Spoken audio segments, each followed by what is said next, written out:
bom dia, sejam muito bem-vindos a mais um programa Manhã Viva. E hoje vamos falar no programa sobre um serviço que promove a saúde integral da pessoa através da ajuda diferenciada que acolhe, compreende, capacita, com vista ao bem-estar e alívio de pessoas que estejam a passar dificuldades na vida. O gabinete de escuta, não é? Vamos falar sobre o gabinete de escuta, é um espaço onde as pessoas sem recursos financeiros podem ser ouvidas sobre o que estão a viver e ser ouvidas por um profissional. Este gabinete nasce da força de vontade de um grupo de pessoas e do sonho de um capelão hospitalar, que nunca deixou de acreditar que era possível ajudar as pessoas que não tinham possibilidades financeiras para pagar uma consulta de psicologia. Estamos a falar do padre Fernando Sampaio, coordenador nacional das capelanias hospitalares e capelão hospitalar do Centro Hospitalar Lisboa Norte, que além do Santa Maria, integra também o Hospital Polivalente. Aliás, o padre, este padre Fernando Sampaio, já foi convidado do programa Manhã Viva, não é? Pode ver lá no nosso YouTube, Canção Nova Portugal, o programa na lista de reprodução Manhã Viva, vai lá e vai com certeza encontrar nessa playlist. Para nos falar sobre o assunto de hoje, não é? Vamos estar à conversa com Sandra Costa, não é? do coordenadora do Gabinete de Escuta. Muito bem-vinda desde já, Sandra. Muito obrigada.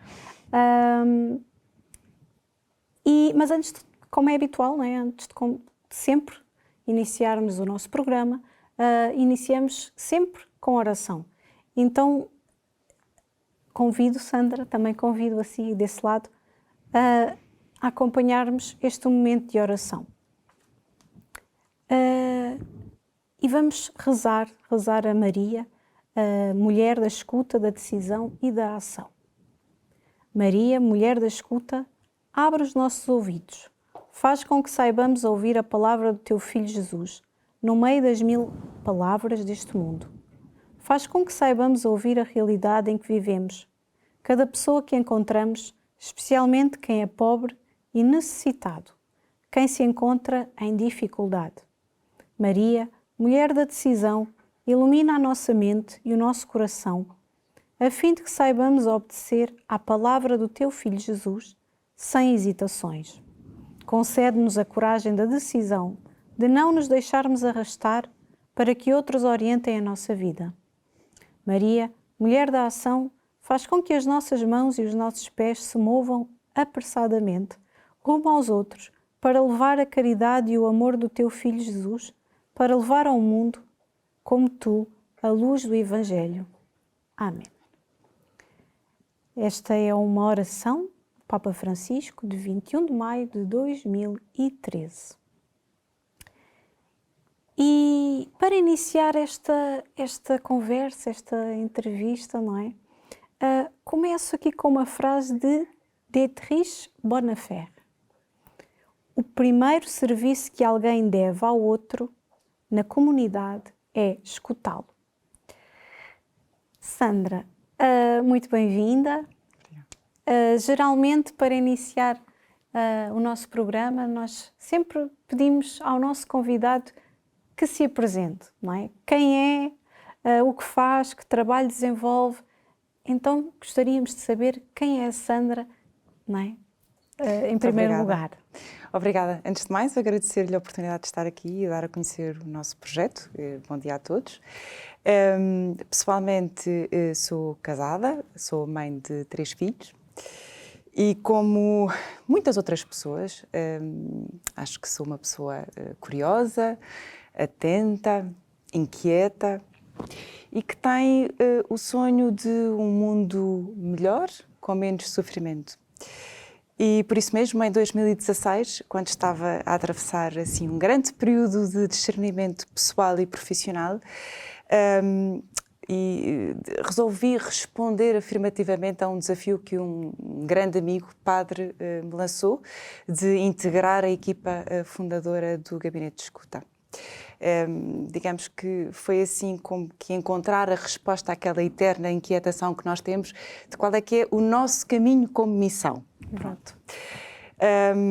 E desde 2016 que faço parte desta equipa, não é? Entre outras atividades que, enfim, não interessarão tanto no âmbito deste programa, faço a coordenação do Centro de Escuta, que conta hoje em dia com 3 gabinetes, e faço acompanhamento psicoemocional num desses gabinetes. Como nasceu a ideia de criar este gabinete? Na sociedade atual em que nós vivemos, digamos que existe uma apologética, existe a apologia da felicidade. Não há espaço, nós escondemos as nossas tristezas, as nossas angústias. Vivemos como que numa atitude de apatia face ao sofrimento alheio, não é? E, portanto, nesse sentido, quando olhamos à nossa volta e ainda assim pressentimos a fragilidade e a vulnerabilidade das outras pessoas, percebemos o quão importante é a escuta no meio desta fragilidade. E por isso, sabendo que a escuta dignifica ou redignifica a pessoa, que dá-lhe protagonismo, valida a sua existência, resolvemos abrir este gabinete de escuta. Também na senda daquilo que foi a abertura de 30 gabinetes já existentes aqui nos nossos vizinhos espanhóis. E pronto, e foi isto aquilo que nos motivou a abrir o gabinete de escuta. Qual o objetivo? O objetivo do gabinete de escuta ou do centro de escuta passa precisamente pelo acompanhamento de pessoas que estejam em situação, que vivam situações de sofrimento, sofrimento ou crise existencial, espiritual, emocional. E, portanto, temos também como objetivo o desburocratizar, digamos assim, este apoio que é dado e, portanto, tornar esse apoio um apoio de proximidade e rápido, digamos assim. E quem é que pode ser acolhido neste centro de escuta? Qualquer pessoa pode ser acolhida na sua dimensão existencial, espiritual e social. Qualquer pessoa que tenha, que apresente alguma situação de sofrimento. Por exemplo, situações de luto, por morte ou por fim de relação, por desemprego, por exemplo, situações de pessoas que estejam a viver problemas relacionais, inter ou intrapessoais, pessoas que estejam com crises existenciais, com questões espirituais, ou simplesmente alguém que queira entrar num caminho de autoconhecimento ou simplesmente que queira ser ouvida. Qual a razão para o nome Gé Escuta? Gé Escuta é o nome da associação que tutela, digamos assim, o Centro de Escuta. E, portanto, como eu já disse, o Centro de Escuta é composto por gabinetes de escuta, neste caso temos abertos 3 gabinetes de escuta e, portanto, naturalmente o nome surge da junção da letra G de gabinete com a palavra escuta, no fundo valorizando ou salientando o ato da escuta em si, não é? Já nos falou que tipo de apoio prestam, não é? Sim, um apoio psicoemocional, exatamente. Que tipo de situações, já nos falou de algumas, apresentam as pessoas que vos procuram e de que forma dão uma resposta integral e única? As pessoas que nos procuram, procuram-nos maioritariamente por questões relacionadas com perda. Perda por luto, de morte, perda por final de uma relação, por relações conflituosas ou traumáticas com outras pessoas ou consigo mesmas.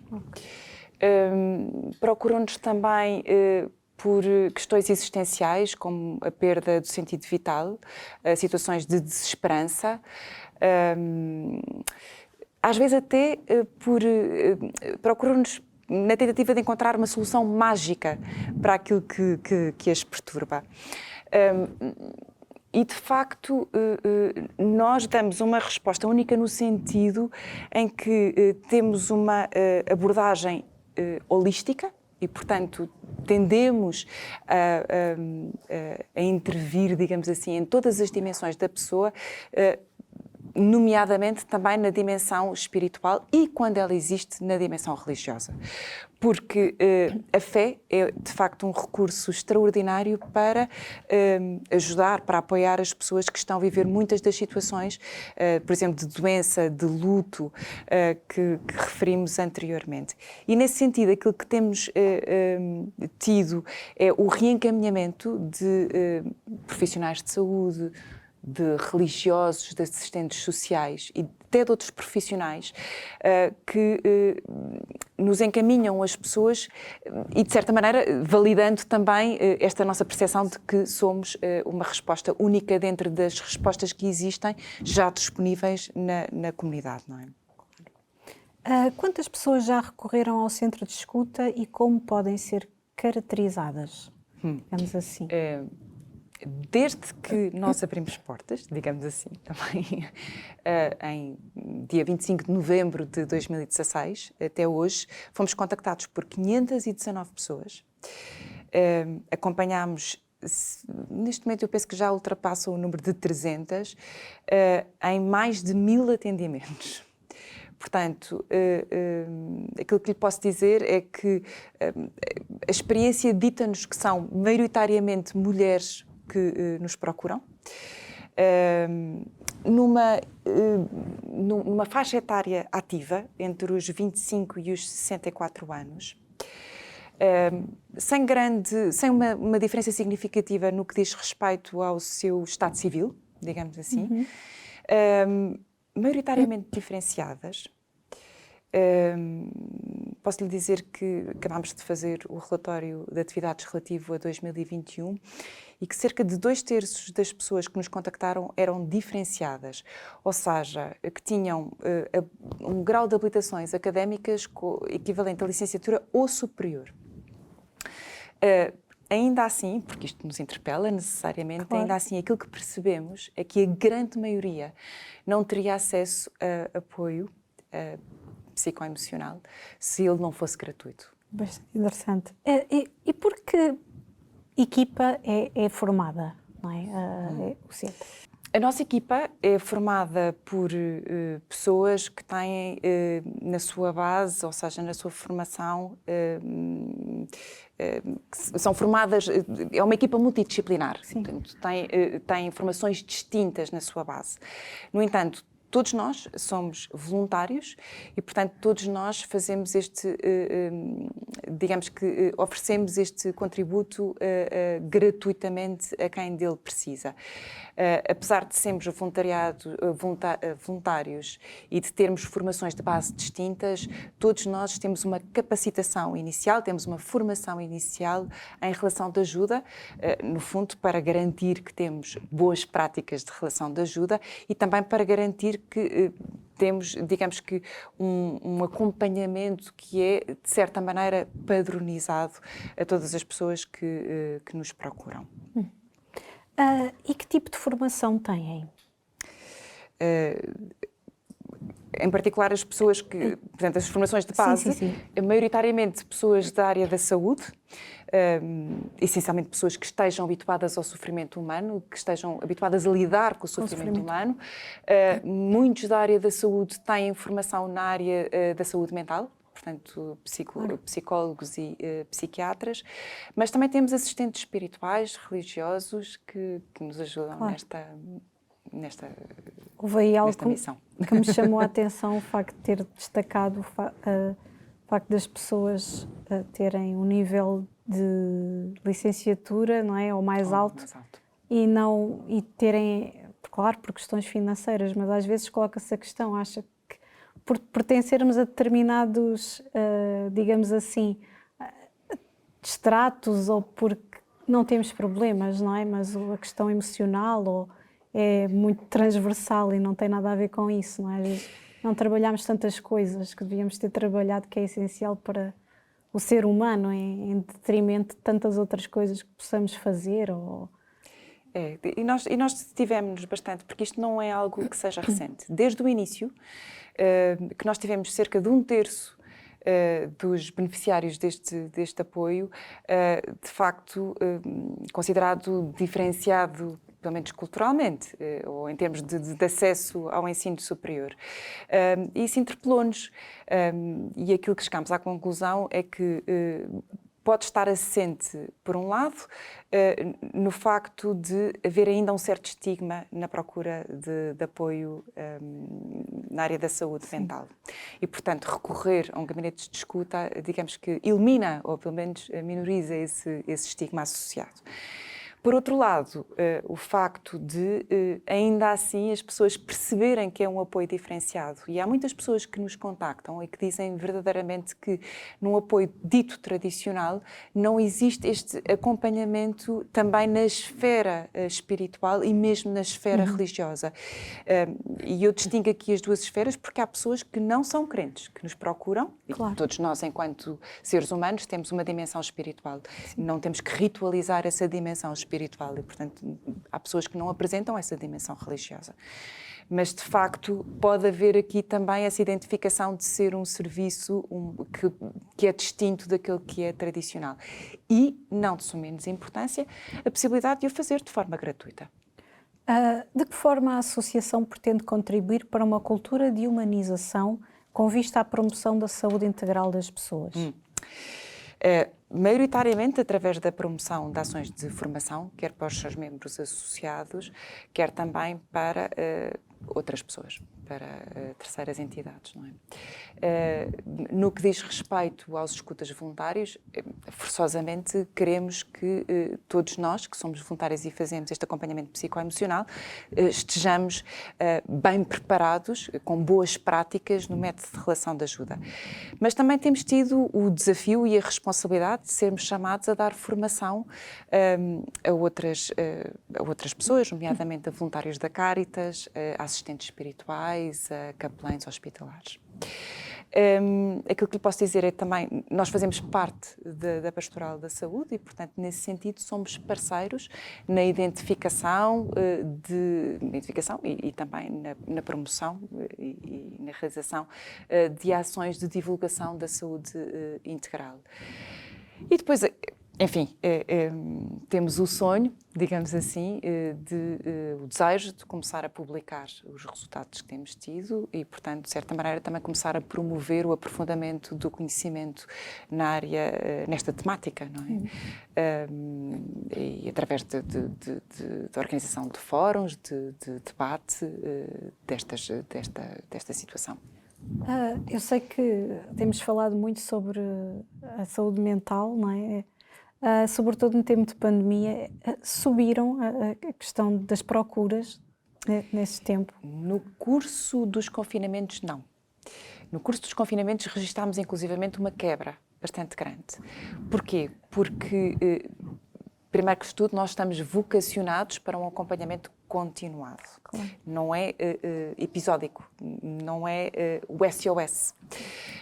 E, portanto, isso implica necessariamente que as pessoas tenham que ter em casa, durante os períodos de confinamento, condições que as assegurem que existe confidencialidade.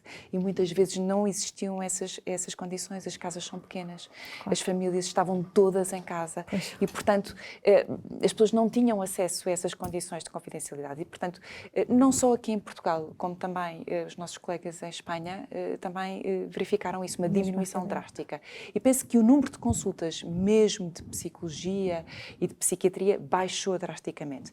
Pelo contrário, quando se assistiu ao fim do confinamento e à abertura dos serviços de apoio, houve um sem número de respostas que foram montadas pela sociedade civil e, para além disso, nós também tivemos que reforçar a nossa equipa de voluntários porque tivemos um acréscimo na procura. Sandra, estamos mesmo agora a chegar ao fim da primeira parte, já nos encontramos na segunda parte para voltarmos à conversa. Eu também convido a voltar connosco. Até já.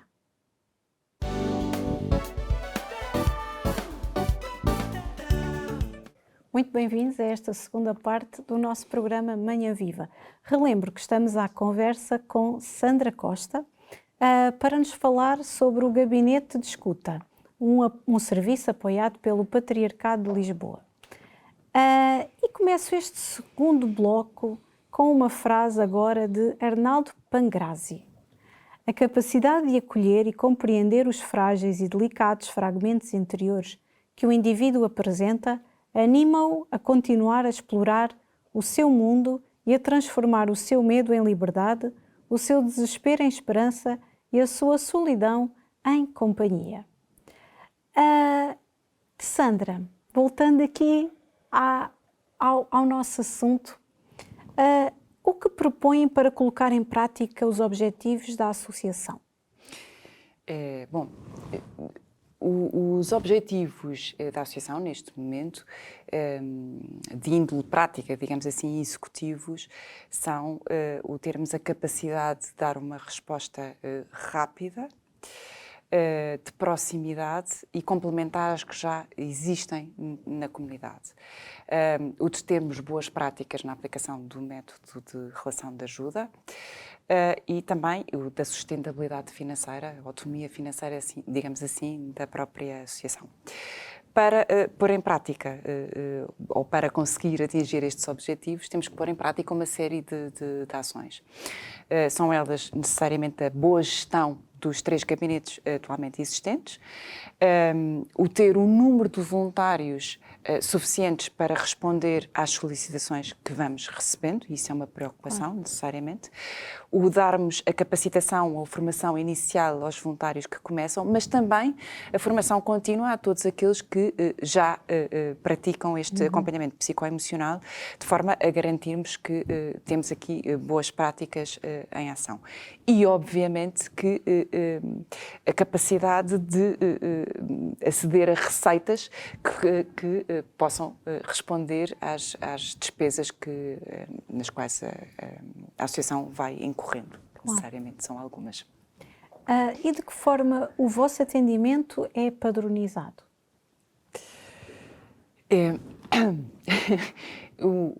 O que cada um leva na sua mochila da vida, o que cada um leva na sua bagagem biográfica é irrepetível e único. As experiências pessoais são absolutamente subjetivas.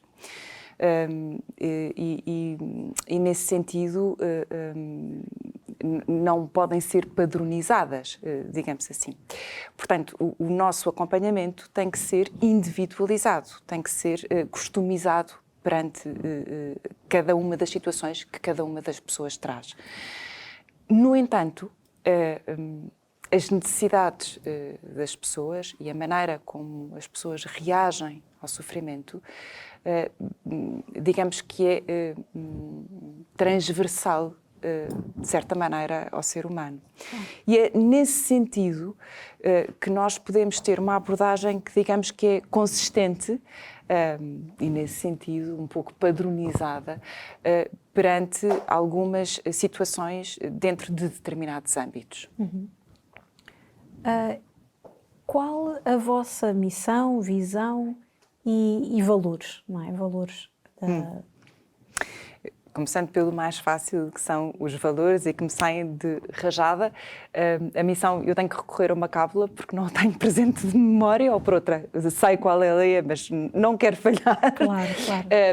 Os valores que nos norteiam são claros, é a solidariedade, o compromisso, a humanização, a ajuda ao outro e a igualdade, não é? Isso claramente é aquilo que nos norteia. No que diz respeito à missão, e se me permitirem, vou então ler. Então, a nossa missão passa por promover a saúde integral através de ajuda diferenciada, baseada num acompanhamento humanizado a qualquer pessoa em situação de crise ou sofrimento, e contribuir com um verdadeiro serviço de acolhimento, compreensão e capacitação com vista ao bem-estar e alívio de pessoas que estejam a atravessar dificuldades na vida. Vamos falar agora um bocadinho da questão do método. Qual o método que utilizam? Em que é que consiste a relação de ajuda, digamos assim? Então, o método do acompanhamento psicoemocional que nós fazemos assenta no método de relação de ajuda.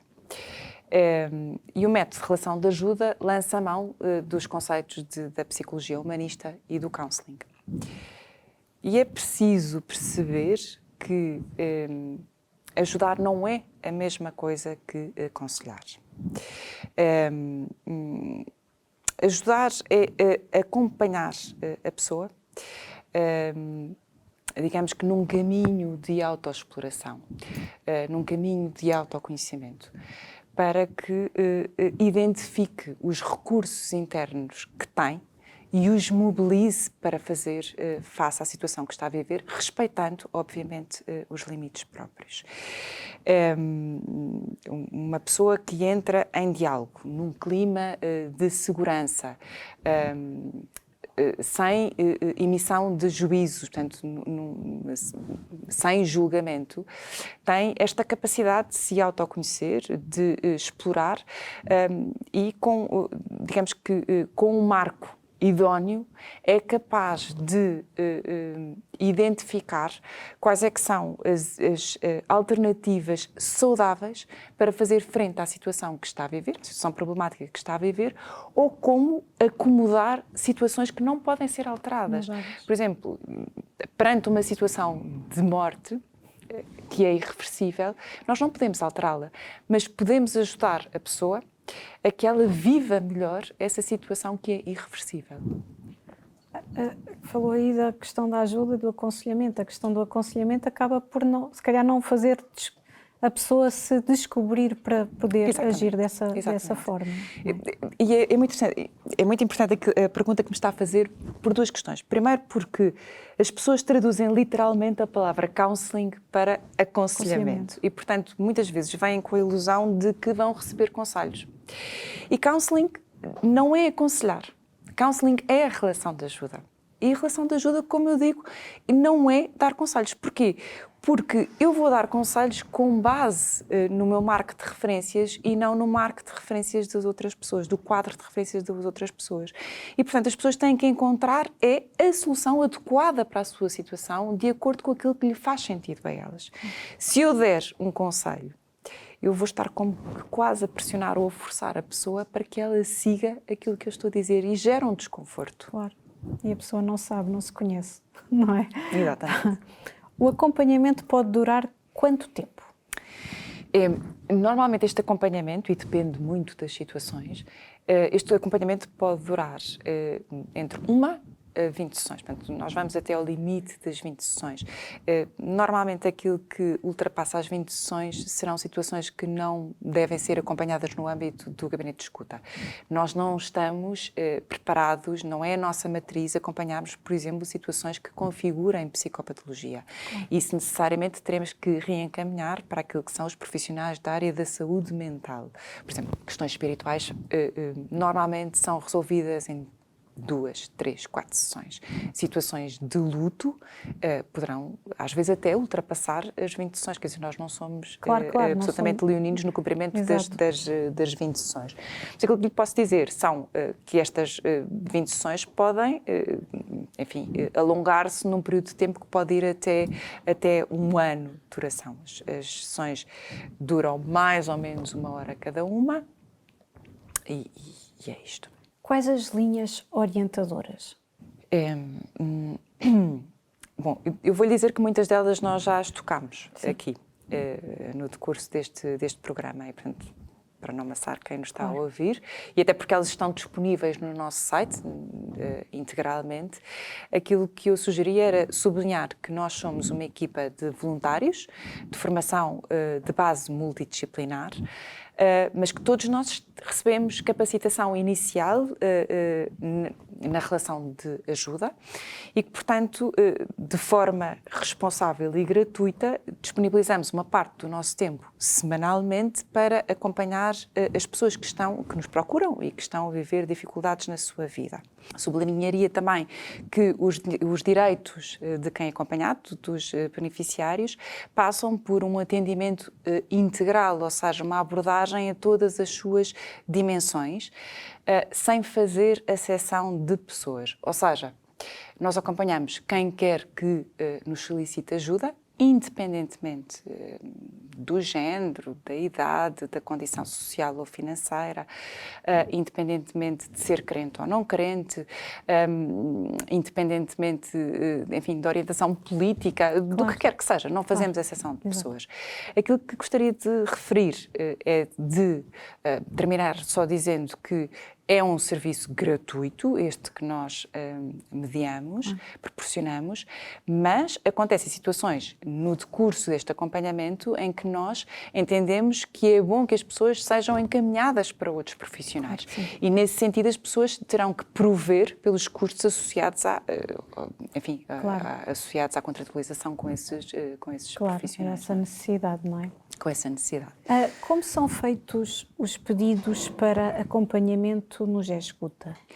Então, todos os pedidos, portanto, as pessoas podem dirigir os seus pedidos através de um número de telefone central, que eu peço-vos que passem, vamos colocar que divulguem. em rodapé. Exatamente.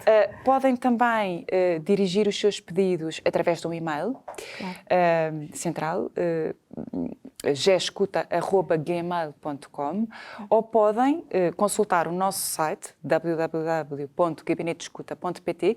No site existe um campo que as pessoas podem preencher e solicitar um contacto, portanto, o início de um acompanhamento. Nós temos, neste momento, 3 gabinetes a funcionar. Temos o gabinete de São Mamede, que, no fundo,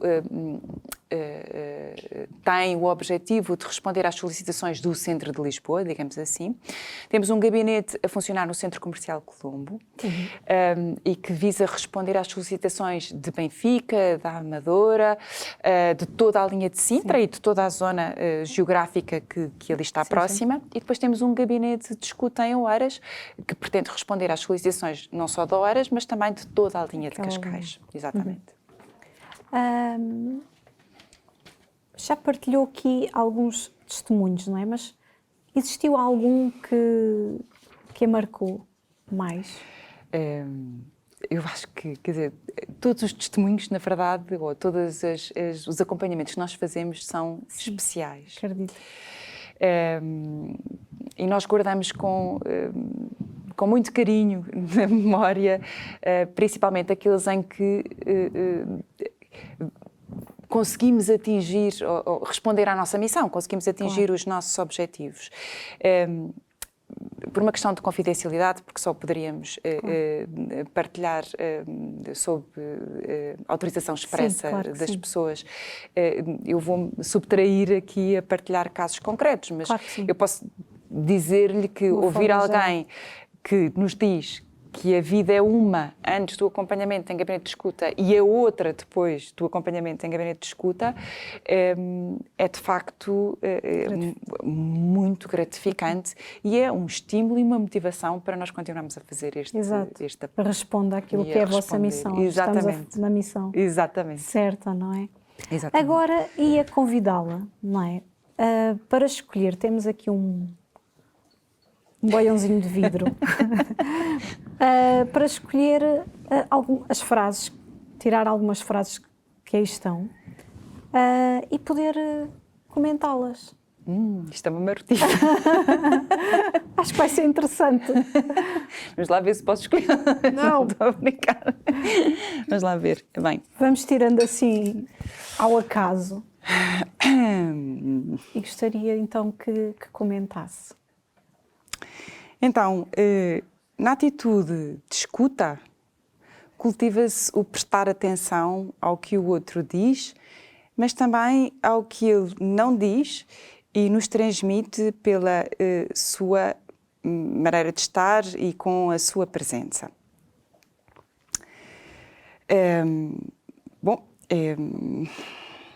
É algo que tem que estar atentos, não é? Algo que a pessoa não diz. Na atitude de escuta, nós temos que prestar efetivamente atenção àquilo que a outra pessoa nos diz.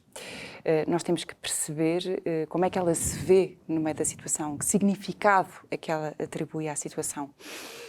Como é que ela vê as outras pessoas envolvidas na situação. Se ela se sente em liberdade ou, de certa maneira, que mecanismos de defesa é que utiliza perante aquela situação. Mas, num processo de escuta ativa, nós temos que ir muito para além daquilo que é a recolha do discurso do outro. Claro. Nós temos que prestar também atenção àquilo que é a linguagem não verbal da outra pessoa, àquilo que é a linguagem paraverbal. Temos que estar atentos à modulação de voz daquela pessoa, temos que estar atentos à postura, à presença daquela pessoa, que também é importantíssima para recolher aquilo que são as mensagens que aquela pessoa nos quer transmitir e captar os significados que aquela pessoa nos quer transmitir. Muito bem. Não sei Vamos à próxima. Vamos à próxima.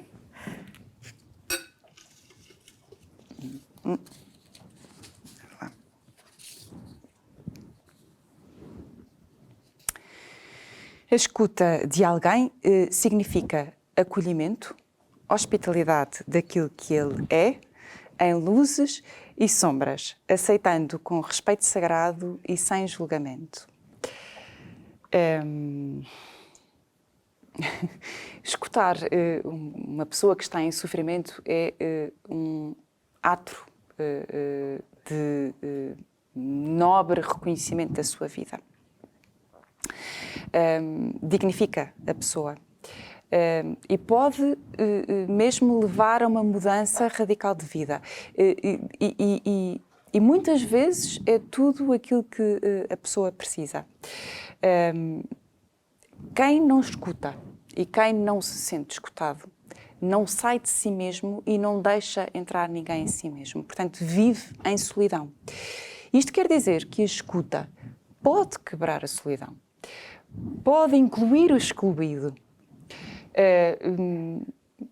Digamos que a escuta é como... E pode fazê-lo sair de algumas escuridões do qual ele não quer revelar e se sente mais à vontade para poder revelar aquela sombra. Exatamente. E não ficar fechado naquilo que é o seu auto-julgamento. Exatamente. Deixar de ter aquela compaixão por si mesma. Exatamente. Não.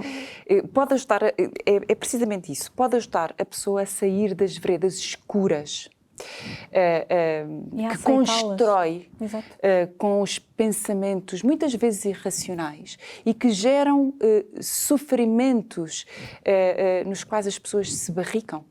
É verdade, é mesmo isso. É mesmo isso.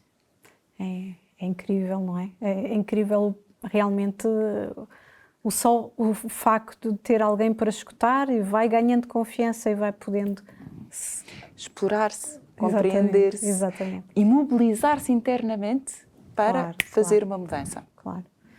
Vamos à próxima, então. Próxima frase.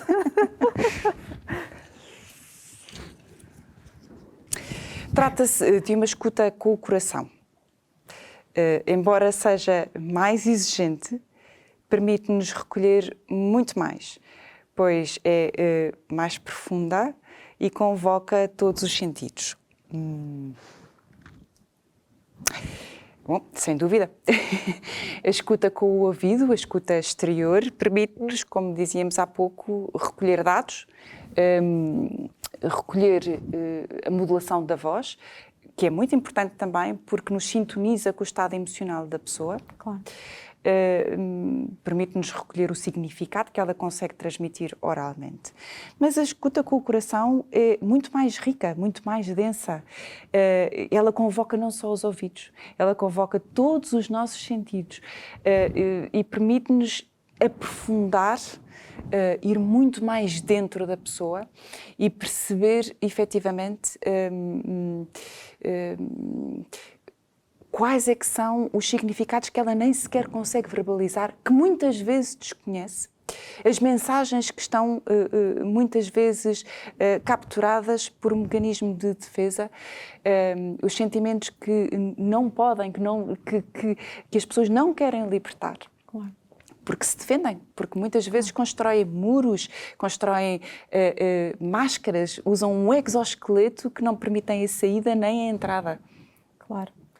E essa escuta, não é, com o coração, digamos assim, que faz com que as pessoas se libertem, digamos assim. Exatamente. Não é?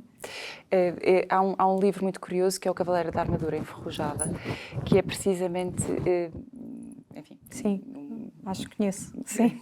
O cavaleiro que vai libertando a armadura ao longo do livro. E às vezes aquilo que eu sinto é que a minha função é ter um martelinho, portanto, primeiro que tudo estabelecer uma relação de confiança com a pessoa, mas depois ter um martelinho que vai partindo aquele exoesqueleto que a pessoa, aquela carapaça que a pessoa foi ganhando para sobreviver ao longo da vida. Para que ganhe uma fluidez, uma plasticidade, uma flexibilidade que lhe permita viver o aqui e agora exatamente como é. Exato. Sendo aquilo que é. Mas precisamos viver na profundidade, não é? E não ficar nessa superficialidade. E ir ao lado sombra também, conhecê-lo, confrontá-lo, para que ele deixe de ser sombra. Claro. Acho que ainda temos aí mais algumas frases.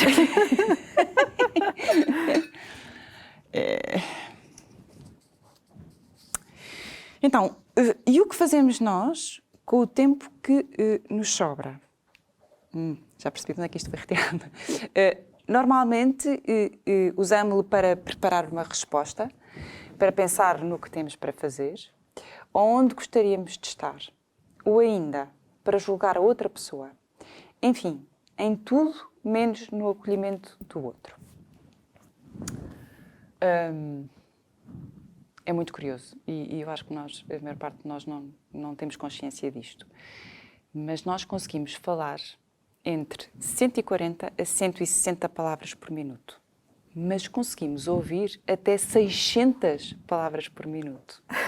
Então, o que é que nós fazemos com este espaço que se chama, tem assim um nome esquisito, que se chama silêncio intrapsíquico? O que é que nós fazemos com este silêncio intrapsíquico, este espaço que pode ser silencioso, mas que muitas vezes não é? Porque nós ocupámo-lo. E ocupámo-lo como? Este espaço. Preparando a resposta que vamos dar. Nós estamos formatados, somos treinados para, enquanto estamos a ouvir, estar a preparar a resposta. Ou estar a fazer um screening e estar a julgar a outra pessoa. Ou estar a pensar naquilo que temos para fazer em casa. Ou, enfim, naquilo que estamos a sentir. Em tudo, menos no acolhimento da outra pessoa. Então, eu diria que julgamentos rasos, tendências a predicar, atitudes paternalistas, a dar conselhos não solicitados, a ter ideias e opiniões sobre tudo. Enfim, todas estas atitudes são obstáculos a uma escuta que se pretende ativa, de coração, e têm que ser desaprendidos. Vamos começar a utilizar este espaço, como é que está escrito? O tempo que nos sobra, para um silêncio intrapsíquico, para um vazio que nos permita ter o espaço para acolher o outro. Claro. Sandra, estamos mesmo a chegar ao fim. Que mensagem final gostaria de deixar? Atrevam-se a escutar uma pessoa. É difícil, é um ato de amor, porque é difícil e porque nos compromete. Então, atrevam-se a fazer este esvaziamento de vocês mesmos e a dar protagonismo à outra pessoa, porque não imaginam o quanto podem transformar a vida dos outros com este ato que, no fundo, é gratuito. Muito obrigada, Sandra, por ter estado connosco eu. e por também nos ter ensinado tantas coisas. Obrigada. Muito obrigada. Também agradeço por ter estado aí desse lado, já sabe que pode sempre ver o nosso programa no nosso YouTube, não é? Canção Nova Portugal, ou pode também seguir-nos no nosso site cançãonova.pt ou no nosso Facebook, CN Portugal, ou no nosso Instagram também, não é? Então, TV, rádio, enfim, estamos aqui ao serviço da evangelização e queremos e quero desejar-lhe um resto de bom dia e despeço-me até ao próximo programa, se Deus quiser.